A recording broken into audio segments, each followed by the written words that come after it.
قناة شمس العالم الذهبية بنرحب بيكم في فقرة جديدة من برنامج روشتة.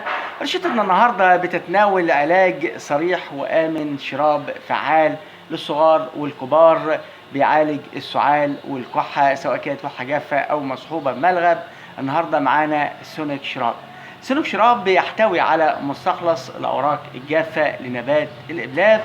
ونبات الإبلاب احنا عارفين الأدوية اللي بتحتوي على مستخلصات نبات الإبلاب، بما في ذلك هذا الدواء سونيك الرخيص والفعال بتوصف للاستخدام بشكل منفرد أو مخلوطا مع غيره من المستخلصات النباتية كدواء بيتاخذ عن طريق الفم لتخفيف السعال وكمان التهاب الشعب الهوائية. أيضا قد يستخدم سونيك شراب كعلاج مساعد أيضا في تخفيف بحة الصوت، وكمان بنقولها بالبلدي غلجان الصوت والحنجرة وتورم اللوزتين والتهاب اللوزتين. سونيك النهارده ما يتكلم عن سونيك شراب، أحد الأدوية اللي من الطبيعة وللطبيعة.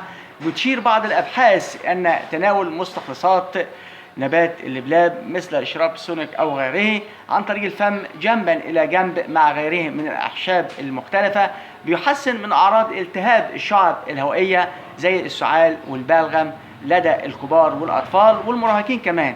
وكمان سونيك بيقلل من السعال في مرضى التهاب الشعب الهوائية والتهاب الجهاز التنفسي العلوي أو نزلات البرد الشائعة. وكمان شراب سونيك يعمل على تخفيف السعال اللي بيكون مرتبط بنزلات البرد. النهارده اللي بيسمعونا سواء كانوا متخصصين أو غير متخصصين النهارده، طب اسمعونا النهارده، طب إيه هي فوائد شراب سونيك؟ سونيك شراب بيعمل على توسيع القصبات الهوائية وعلى تهدئة الشعب الهوائية، وبالتالي يعتبر هذا الدواء من الأشربة أو الأدوية المثالية للاستخدام بواسطة الأشخاص اللي بيعانون من صعوبات في التنفس.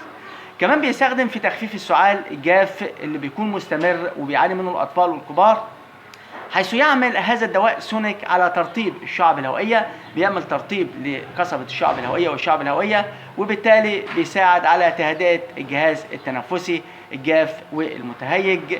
سونيك فعال ومتميز وبيستخدم في تهدئة السعال الرطب حيث يعمل كطارد للبلغم. هذا الدواء بيعمل المستخلصات الطبيعية في سونيك على تسهيل وإذابة المخاط اللي بيكون سميك وبيحوله إلى سائل أقل لزوجة يمكن طرده بسهولة.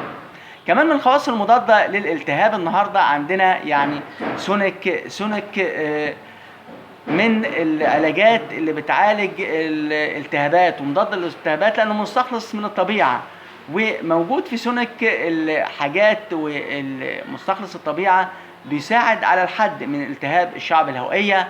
ومستخلصات الطبيعة بوجه عام في سونيك بتكون مفيدة للناس اللي بيعانوا من صعوبات في التنفس اللي بيكون ناجم عن الحساسية. أيضا كمان بتختلف يعني احتقان الحلق من شخص لآخر. النهارده سونيك اللي موجود من الطبيعة بيخفف احتقان الحلق والشعب الهوائية اللي بتكون ناتجة عن السعال سواء كان سعال جاف أو سعال طبيعي.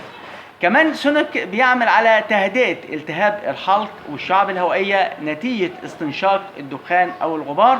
ناس كتير بتتعرض لاستنشاق غبار أو دخان أو أتربة. النهاردة بيعمل سونيك على تهدئة التهاب الحلق والشعب الهوائية اللي بتكون ناتجة عن متغيرات الطبيعة زي الدخان أو الغبار والناس اللي بتشتغل في المصانع.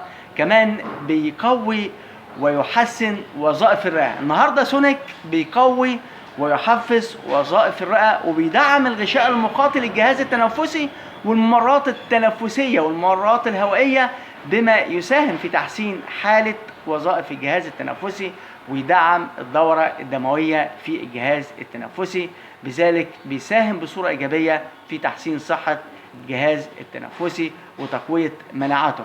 كمان بيستخدم سونيك كمقشع للمساعدة في تخفيف السعال وتخفيف المخاط اللي بيكون البلغم اللي بيعاني منه ناس كتير. طيب النهاردة نيجي نتكلم عن سونيك شراب. زي ما قلنا لحضراتكم مكوناته الأساسية أوراق نبات اللبلاب الجافة.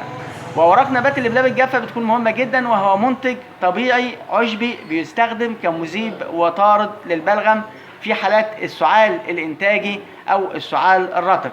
سونك مناسب للبالغين والمراهقين والاطفال من عمر سنتين. يعني النهارده معانا سونك شراب بيستخدم من عمر سنتين. إذا تناولت سونك شراب لمدة 7 أيام ولم تشعر بتحسن أو يعني كان التحسن ضعيف، طبعا استشير الطبيب أو الصيدلي. مهم جدا النهارده نتكلم عن الجرعة وطريقة الاستعمال، لكن القاعدة الأساسية بتاعتنا اللي بيتابعونا على قناة شمس العالم الذهبية، استشير الطبيب أو الصيدلي. ما ينفعش ان انت تاخد دواء عن طريق وصف جيرانك قالت، جيرانك كشفت، جيرانك حد وصفه لك، لا. بتختلف الجرعة من شخص لآخر. مدة العلاج، جرعة العلاج، الفروق الفردية في البنيان الجسمي، مدى استجابة الفرد للعلاج. مهم جدا ان احنا بنوعي النهارده ببرنامج روشيتا على قناة شمس العالم الذهبية في فروق فردية في العلاجات، في فروق فردية في الجسم، في فروق فردية في المناعة، في فروق فردية في مدة العلاج.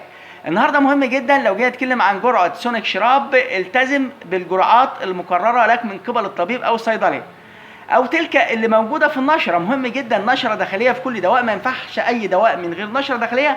النهارده اي دواء موجود عليه سعره والنشره الداخليه استشير بيها. انت طبيب نفسك اجرى الاستشارات موانع ودواء الاستعمال من النشره الداخليه، تم بناء معلومات طبعا في حاجات مرتبطه بوزن الجسم، بعمر المريض وهكذا. طبعا منظمه الصحه العالميه، الهيئات الصحه العالميه بتوصي بعدم استخدام ادويه الكحه بما في ذلك سونك في الاطفال دون السادسه من العمر. مهم جدا ان انا استخدم سنتين تحت ارشاد طبيب او صيدلي، لكن مهم جدا النهارده ان انا استشير طبيب او صيدلي، وما ينفعش استخدم بعض الادويه اقل من 6 سنوات الا باستشاره طبيب او صيدلي.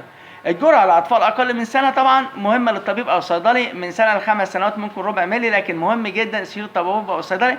لكن لو جيت اتكلم الجرعه النهارده من 6 الى 11 سنه، ممكن اخد ملعقه شاي صغيره 3 مرات للاطفال، ولا يجب الاستمرار في تناول سونك لمده تزيد عن 4 أسابيع. طيب لو جيت اتكلم عن جرعه البالغين الكبار، طبعا 10 ملي 3 مرات يوميا لمدة 7 أيام أو طبقا لاستشارة الطبيب أو الصيدلي. طيب النهارده نتكلم لا يجب تجاوز مدة 7 أيام العلاج دون استشارة طبيب.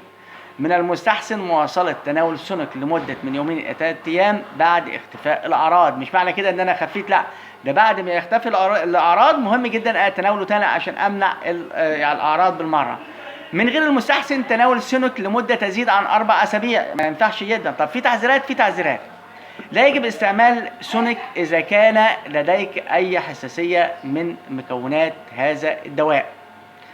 الحساسية رد فعل خطير، بيكون لها رد فعل خطير اتجاه الأدوية، وفي الغالب بتظهر أعراض الحساسية إن وجدت لدى شخص من المكون بعد الجرعة الأولى أو الثانية على شكل طفح جلدي، تورم في الوجه والشفتين والعينين، ضيق في التنفس، بحة في الصوت.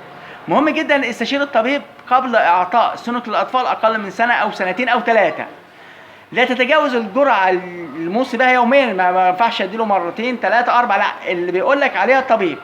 في حاله استمرار الاعراض بالرغم من تناول سونك او ظهور اعراض جديده مثل الحمى او الشعور بضيق في التنفس او صديد او نخامه في الدم، بتنخم دم، بلغم مع دم، فيجب استشاره الطبيب او الصيدلي. طيب مهم جدا النهارده على قناه شمس العالم الذهبيه اتناولنا سونك شراب، والقاعده الاساسيه استشير الطبيب او الصيدلي. طب في اضرار لشراب سونك؟ طبعا في اعراض جانبيه، في العاده بتكون هذه الاعراض محتمله ويتاقلم الجسم مع الاستمرار في استعمال هذا الدواء. ممكن يكون في غثيان، في تقيؤ، في اسهال، الام في البطن من الاعراض الجانبيه المحتمله نتيجه استخدام سونك. مهم جدا استشاره الطبيب او الصيدلي وتختفي هذه الاعراض. تابعونا على قناه شمس العالم الذهبيه في برنامج روشيتا الحياه افضل.